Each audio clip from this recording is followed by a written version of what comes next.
where I want to acknowledge the land where I am and where ACT stands. So ACT Theater acknowledges the land on which this theater stands, the ancestral homelands of the Muckleshoot, Suquamish, Duwamish, Snoqualmie, and Tulalip peoples along the waterways of the Salish Sea. We also honor the 29 federally recognized sovereign tribal nations within the state of Washington and forgotten and unrecognized tribes in this area. As we come together here and strive to share stories of our world with joy and clarity, with gratitude, we honor the original stewards and storytellers of these lands. Oh, you made a sandwich. Yeah, no, I'm offering that up. I don't want the other half. You know, I have a note to go ahead and mute everyone later in my remarks, but let's go ahead and mute everyone now if we can. And you can go ahead and turn your cameras off as well. We'll ask you to turn cameras on when we get to Q&A, but for this point, I don't think we need them on. But let's go ahead and mute everyone so we don't have any background noise. It's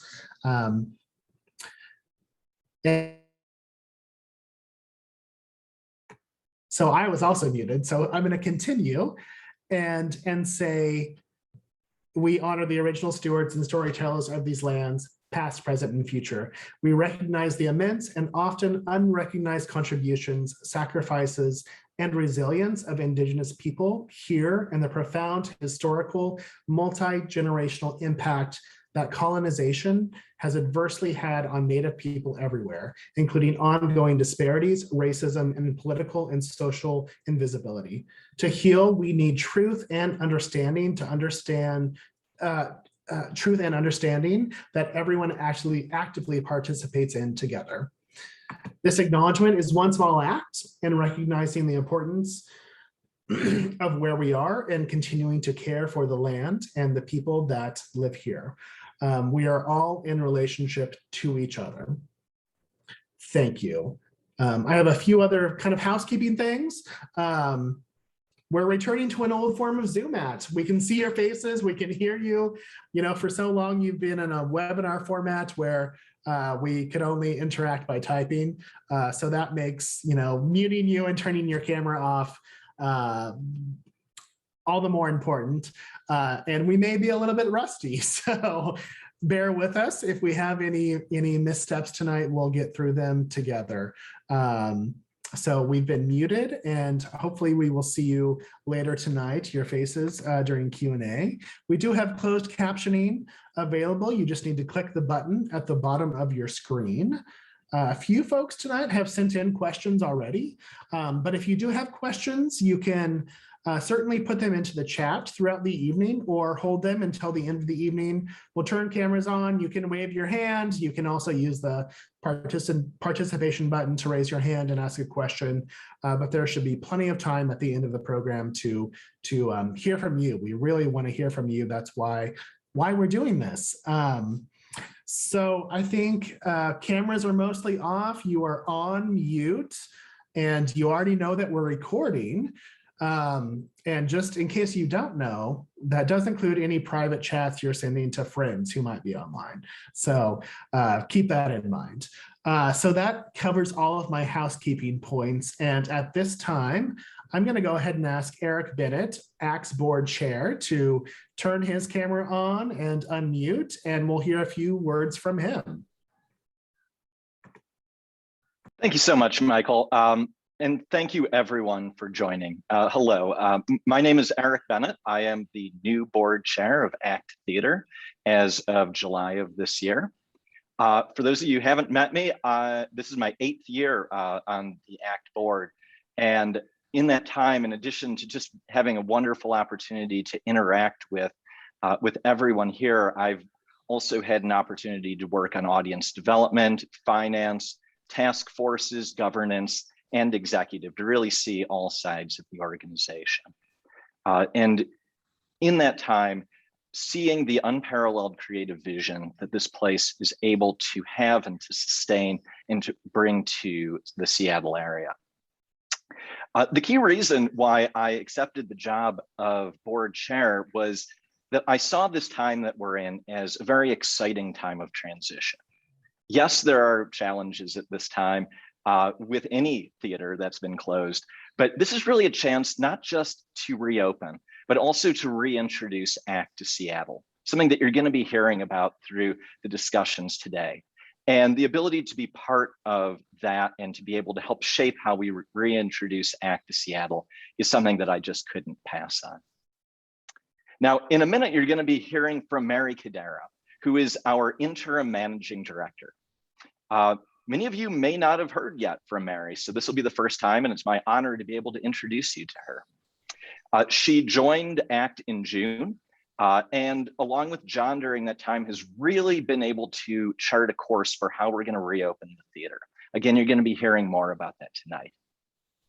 Speaking not just on my own behalf, but also on behalf of the board, we are incredibly confident in Mary and John's ability and leadership and just undying efforts to be able to welcome all of us back into the theater for live productions. And it's really exciting. As I say, I've been here for 8 years, and to be able to watch John, previously Becky Whitmer, and now Mary Cadera, to be able to take this theater to ensure that it's a strong theater and one that has a plan to succeed.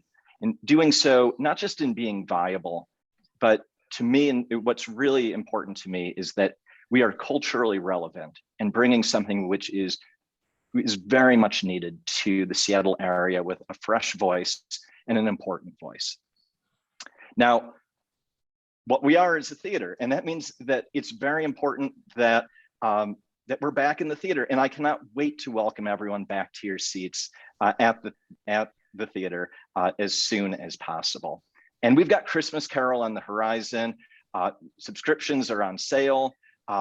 In addition to that, there's going to be an exciting donor event that's coming up that you're all going to receive an invite to in the coming weeks. And it's going to be a little different. It's going to focus on the evolution of the story of A Christmas Carol at ACT Theater. And I think that's really exciting. So I look forward to seeing you all back at ACT very soon. For those of you I haven't met yet, I cannot wait to meet and to talk and to find out why you passionately love ACT Theater as well. But at this time, I'd like to pass the virtual microphone over to Mary Cadera, and she's going to give us an update on how ACT is doing as we approach our reopening. So thank you.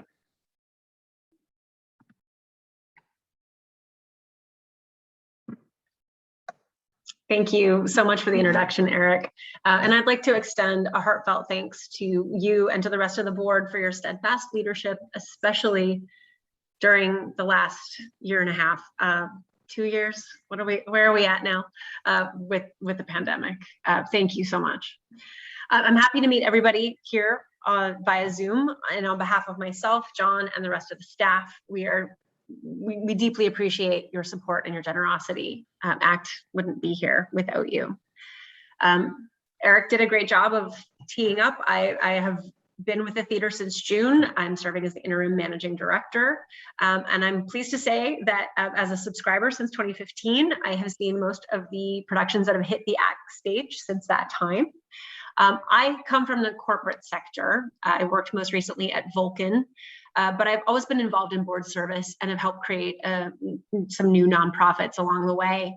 It's really thrilling to now serve in a staff capacity at a nonprofit.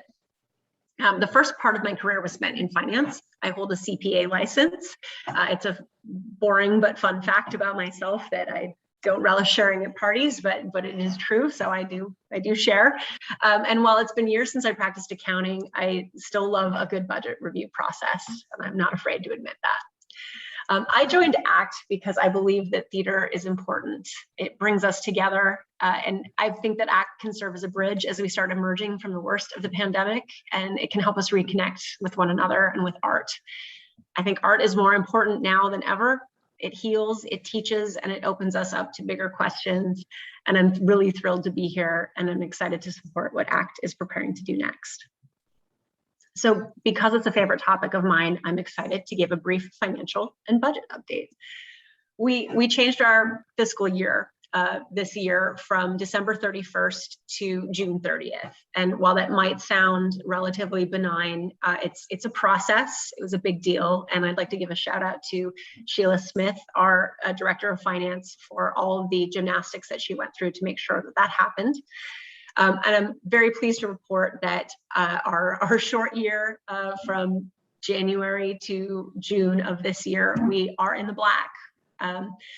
Part of what's made that possible is the various relief funds that we've been fortunate enough to access while we had to remain closed. I'm particularly grateful for the support of local organizations like For Culture, the Seattle Office of Arts and Culture, Arts Fund, and the Morgan Fund at Seattle Foundation. We've also received funding from the Shuttered Venue Operators Grant, also known as SVOG.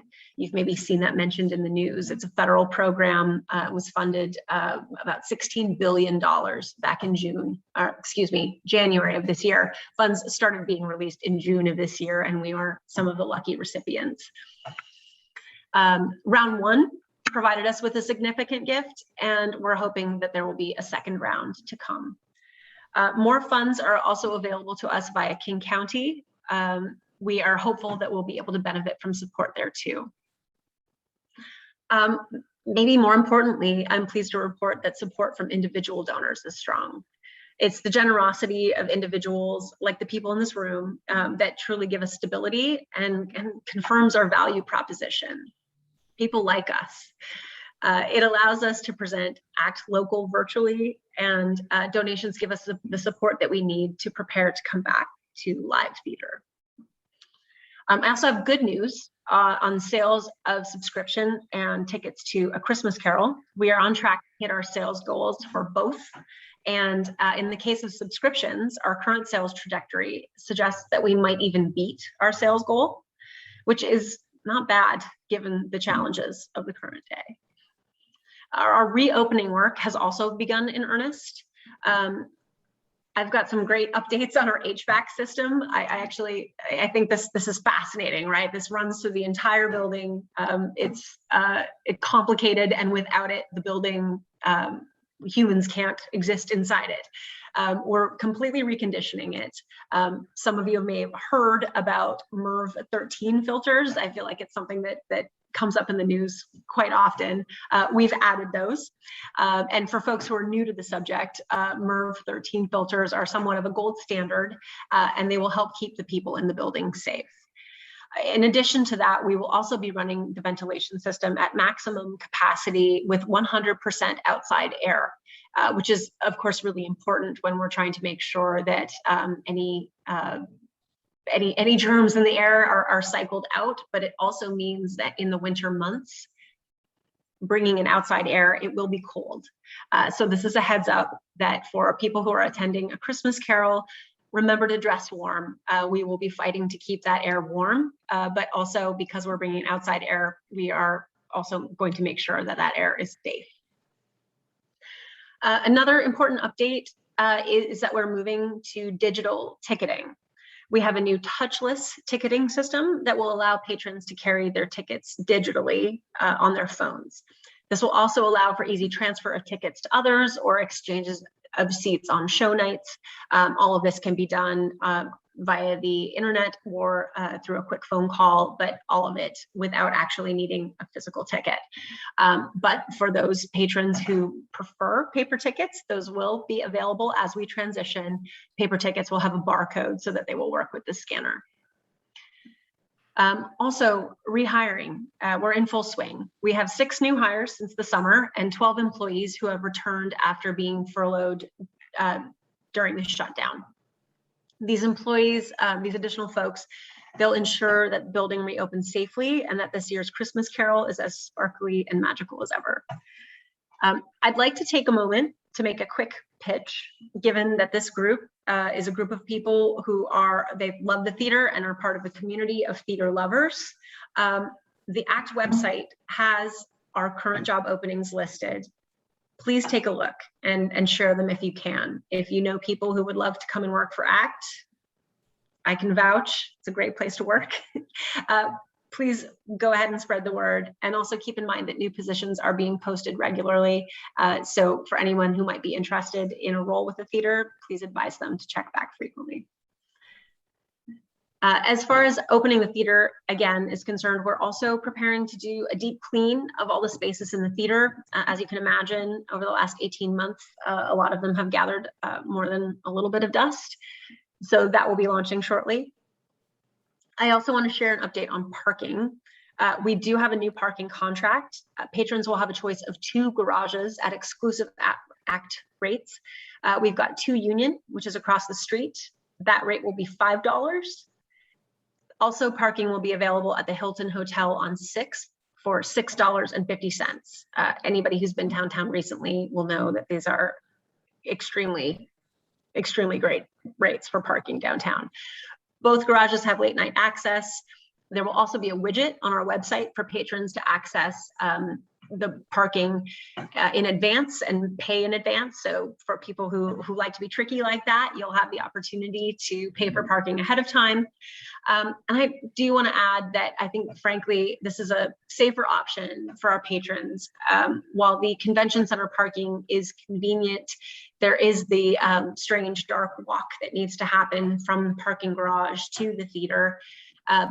For security reasons, we have closed down the door from the convention center to the theater so that the only entrance to the theater on show nights will be the main entrance near the corner of 7th and Union. So I'm personally very excited that we have these 2 new options at 2 Union and Hilton to offer to people. And along the lines of safety, I do want to give a quick update on what we're doing to make sure that people who are showing up to the theater feel safe and are safe in being around other people. We're following guidelines to ensure we're using the best practices and advice up to the moment. Masks are mandatory in the theater, and right now that's for patrons and for staff alike. In addition to masks, patrons will need to be vaccinated or show a proof of a negative test in the last 48 hours. And we're requiring vaccinations for staff as well. We're promoting our mask and vaccination requirements to our patrons via the website, and we'll send emails to ticket holders ahead of the show. So the idea being no one will show up to the theater feeling surprised that they ought to be wearing a mask or will need to show proof of vaccination or a negative test.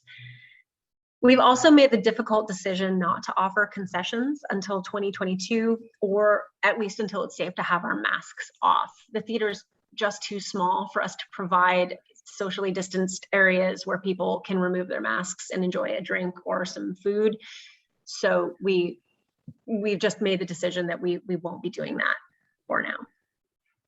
So safety is our top priority. And with that said, I really look forward to seeing you all in the theater for A Christmas Carol.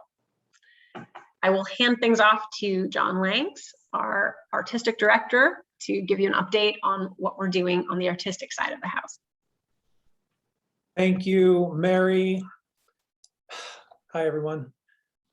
One of the greatest things about serving ACT Theater is the opportunity to just be in a long-term dialogue with the community about the importance of art in our city.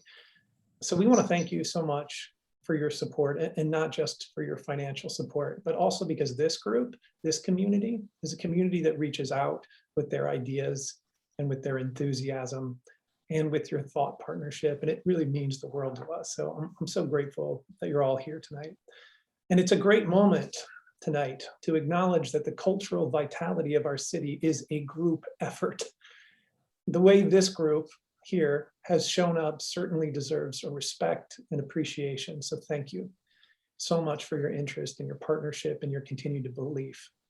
And before we dive into the state of the art at ACT Theater, which I'm thrilled to talk about tonight, I wanted to share with you a few thoughts about the nature of the American theater as it stands right now. I mean, the theater is an institution that has literally been brought to its knees. And in the past 20 months now, and just now, it's staging this remarkable comeback. And in the absence of live performances, we did continue to produce, and we found new ways of making. We dove into digital and streaming performances to tell our stories, and we broadened our reach. We were able to work with artists from around the country, and we were already at a touch of a button to send a link to people who'd never heard of ACT Theater.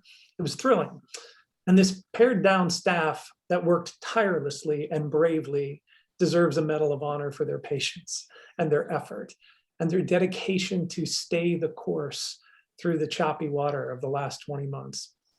There are so many things that we achieved that we can be incredibly proud of. And also, I am hard pressed to find a single person who thought that a digital version of a play was anywhere near as powerful or as satisfying as the thrill and communal satisfaction of witnessing a live event. I know that recording shows and online rehearsals are tools that were sharpened during this time. We know that. And we will use them. And we have also proven to ourselves that nothing compares to the real thing. So now that it looks like the wind is back in our sails, and we are setting off to look out to see what a post-pandemic theater looks like around the world, and here at ACT Theater. So when I look at trends about what's coming next in American theater, I find it's helpful to not only look at the commercial theater and the off-Broadway theaters, but also in the educational spaces. And I'm always curious about what the decisions are like at an academic level, inside of programs that are training the next generation of great artists.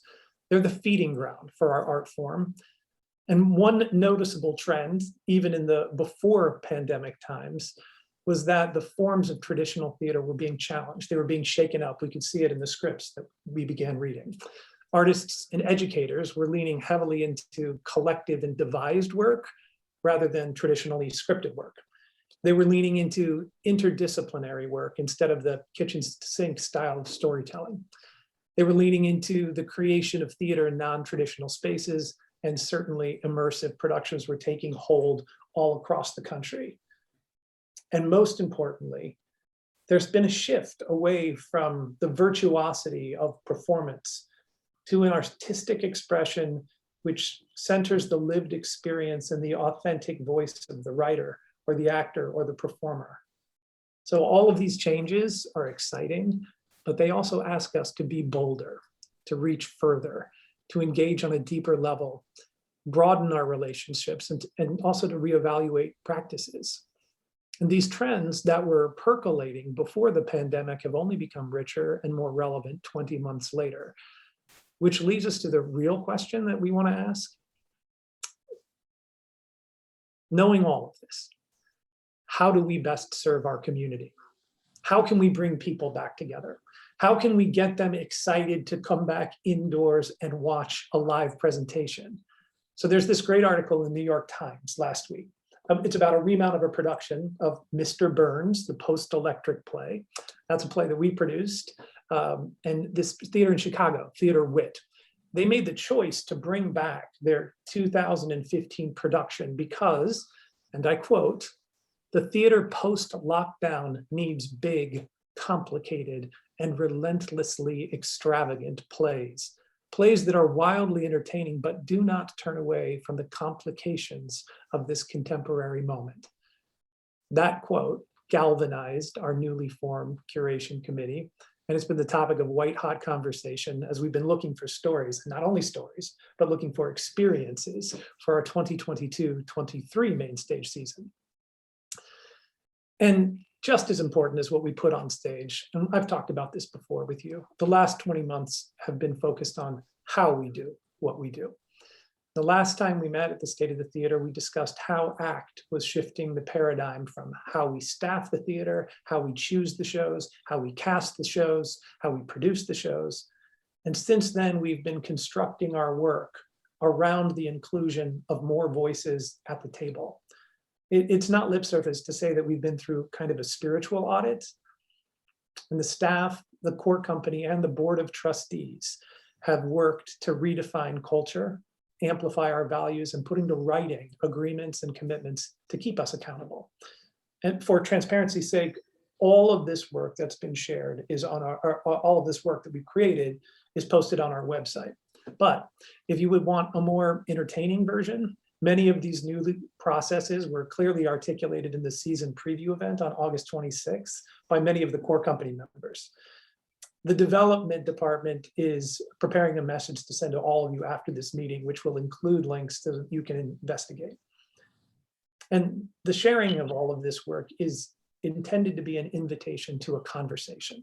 The goal is ultimately to put guardrails in place for everyone to experience ACT as a safe place to do dangerous work, or a safe place to enjoy bold, hilarious, uncomfortable, entertaining productions and experiences.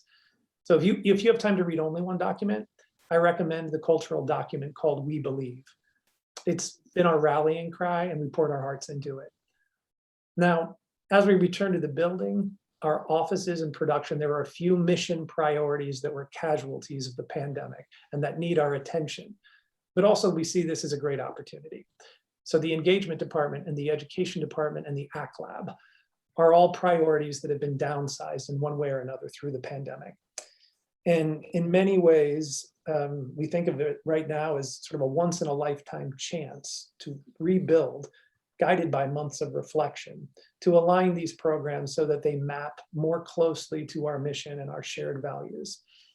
And this January, I am thrilled that we'll be hiring 2 associate artists to head up and reboot the education program and to deepen and expand our engagement program. We have also leaned into another goal in the strategic plan, that ACT's brand is well understood and that it attracts audience across ages, cultures, and life experiences.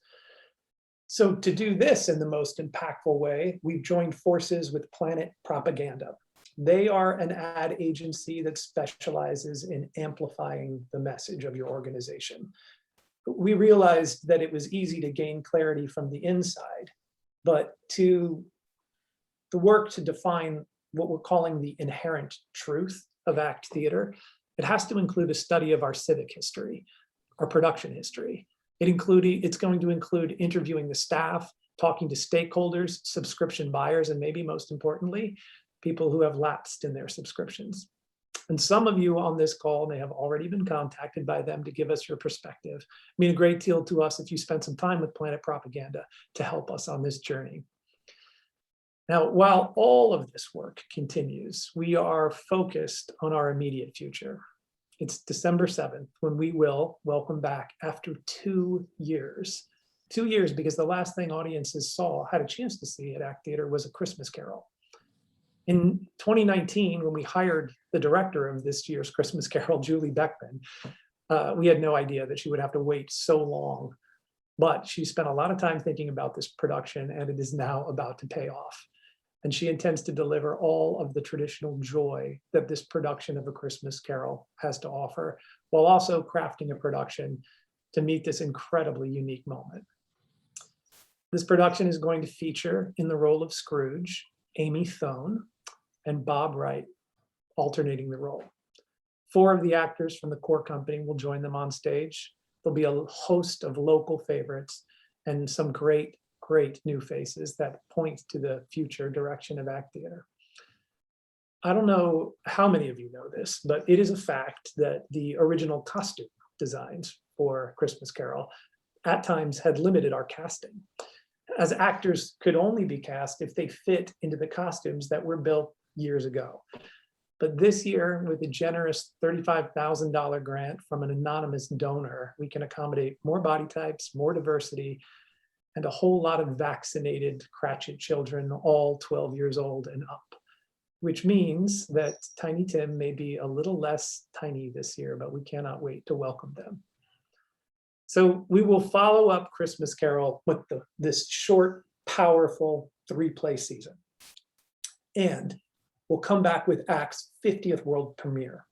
So this past year, through a wonderful partnership with Trial and Error Productions, the ACT Local program was able to produce 11 brand new plays that we workshopped by local writers. And one of these plays was Hotter Than Egypt by core company writer Yusuf El Gindi. We've produced 4 other plays by Yusuf. This will be the 5th. He is a Seattle favorite, and we are sharing this world premiere because it was so popular and people wanted it. We're going to share this world premiere with the Marin Theater Company in California, who are going to welcome Seattle's production later in the spring. If you do check out the season announcement I mentioned earlier, you can hear a full description, but I have to just say that Yusuf El-Guindi has a great gift, and that is to take a geopolitical conflict and be able to boil it down to a human scale and let you watch this conflict unfold through the intimacy of a bedroom. He's remarkable. One unique challenge of the short 3-show season is that all of the 3 main stages will be performed on the Allen stage in the round. It's a way of consolidating resources, but the theater in the round is also a very unique space. There's nothing like it in the rest of Seattle.